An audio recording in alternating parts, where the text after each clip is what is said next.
So welcome everyone to Inclusion by Design Equal Pay Day. I'm Stella Lupashar. I'm the founder of Amazing Community. Amazing Community is a nonprofit organization that was founded last year to extend the work horizon for women. And this is our second event that we're organizing to raise awareness about the needs and opportunities the segment of women over 50 bring to the workplace. We are really thrilled today to welcome an amazing set of speakers. We also have workshops to build skills, and we hope you take advantage of the full program and stay with us for the whole afternoon. A few points and few statistics. So women over 55 is the fastest growing segment of the workforce. And at this point in time, we reached the record numbers. It's constituting 34% of the entrance into the labor force, and it will continue to grow. At the same time, women still make 80% of what men make. So while we want to extend the work horizon for women, we want to also make it equitable. And of course, if you double click into the numbers, that number is very different and is significantly lower for women of color, for women representing other minorities. The opportunity we all have is to discuss the issues, the drivers that influence this disparity, and then think about ways we can all influence in whatever sphere and role we play. Red is the color, and it is the color representing the fact that women are still in the red as of today. So April 2nd is the Equal Pay Day. This is how long women have to work into the year to make the same amount of money that men made the year before. So hopefully today, April 2nd, will be the last time when it takes 3 months more for women to work. Hopefully it'll be a trend downward as more and more of us are coming into the workforce. Well, we're really grateful for Ruth Finkelstein and the entire Hunter College to host our event and be part of this discussion and conversation. I would like to welcome Ruth to the stage to give some opening statements. Ruth is an educator, a public policy leader advocating for healthy aging, drug policy, impact on economic development on health, immigrants, HIV, AIDS, healthcare, community-based prevention, and population health. Ruth is the executive director of Brookdale Center for Aging at the Hunter College. Thank you, Ruth. It's a pleasure to welcome you here. I'm so glad that we were able to do it. And the very first thing that I want to say is it wasn't me. It was Griselle Copeland who arranged this event and this space for you. And and I want to thank her. And of course, she's scurrying around looking for a box for us, all us shorties to stand on so you can see us behind the podium. So someone should pass on those good wishes. I apologize for standing here not in the right color and furthermore in sandals and socks and whatever other bizarre stuff I'm wearing. The reason is that I landed at about 11 this morning from the Galapagos. And so I get a pass on my fashion outlook. But I learned really different stuff than I was expecting to learn when I went to Ecuador. And it's relevant to here. I thought I was going to be sort of stretching some metaphor about evolution to you and poor you, but I'm not. What I learned in Ecuador is that it is possible to have public policy driven by values. And it is possible to have public discourse about the trade-offs inherent in having those values.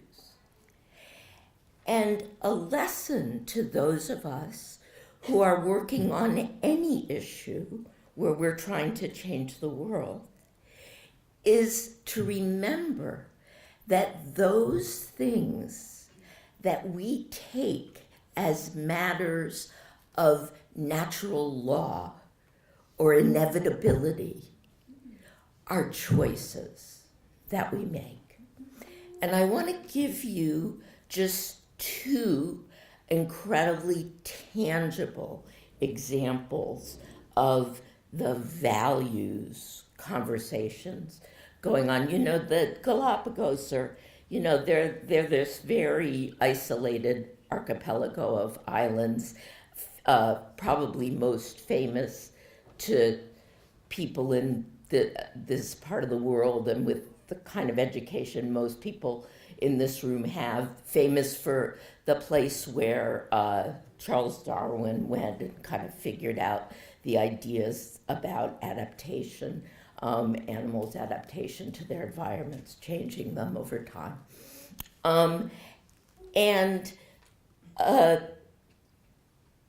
The part you don't hear about that much about that is that one of the reasons that was able to go on is because they were uninhabited islands. It wasn't, I'm not thinking there's some group of indigenous people that don't count as people. I'm saying uninhabited islands. There were nobody living on them. And when you go to them, you can kind of see why.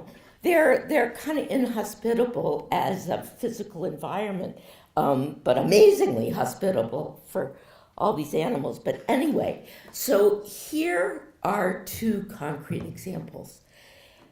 There are many, many, many protected species there. You know how we have a big meltdown and fight every time a species gets protected, and that, you know, Congress has to deride it, and we all have to make fun of whatever bird it is, and so on. You know, it's sort of a national joke for a minute that we've protected a species. But there, virtually every native species is protected. And if you hurt one, including driving your car and hitting one, there are gigantic fines, huge fines. So that when I was there, recently a taxi driver had been fined $9,500 for hitting a pelican. Now, pelicans are everywhere. Pelicans are not unique to the archipelago, you know, but they fall under the protectorate of the protected species, and the guy hit a pelican. And it was the way you know as an anthropologist that something is a big deal is because everybody's talking about it. They're all talking about it from their different points of view, and everybody was talking about, was the fine too high? Was the fine too low? Did he mean to hit the pelican? Should the pelican fine be like that? So on and so on. There are other species there for which hitting one, boy, so many wrong prepositions in that sentence. But anyway, where you can get fines of hundreds of thousands of dollars for accidental injury to this animal.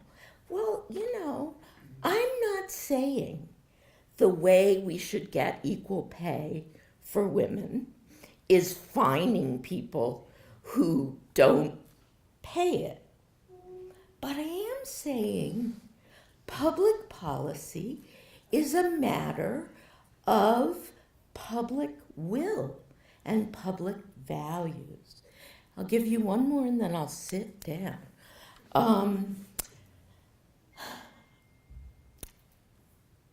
There's a big tension anywhere where tourism balloons, for whatever reason, that it's an influx of revenue into economies often who need it. But it's not necessarily revenue that's distributed exactly as you would wish it to be. And it's often not revenue. Sometimes it comes with costs, various costs, environmental costs, educational costs, opportunity costs. And they're talking and thinking about that there on the Galapagos. I mean, it's like, huh? They really are. And among the things they're talking and thinking about is how can existing professions be converted into tourism professions using the existing skill sets. So you've got the guys who used to be the fishermen who can no longer fish because the fish they used to fish are protected, are instead using their roots and their specific skills to take people into areas that no one else could take them to because they've been driving those routes since they were children and with their parents and so on. And we're not talking about just like, oh, you turn right, you turn left. You're talking about like, surfing on these weird waves and with your boat. And that's again something that everybody's talking about, that these guys now are earning the money that they were earning before overfishing, taking people into these protected areas where we're not allowed on the land, so we're not hurting it, right? But they continue to make a living, and it's part of this new economy. So I thought I'd open. I'm supposed to be telling you all the things that the Brookdale Center does, but we'll do that a different time. But I thought it would be helpful to open your work today by really believing that we can change policy, and changing policy can change lives. Thanks.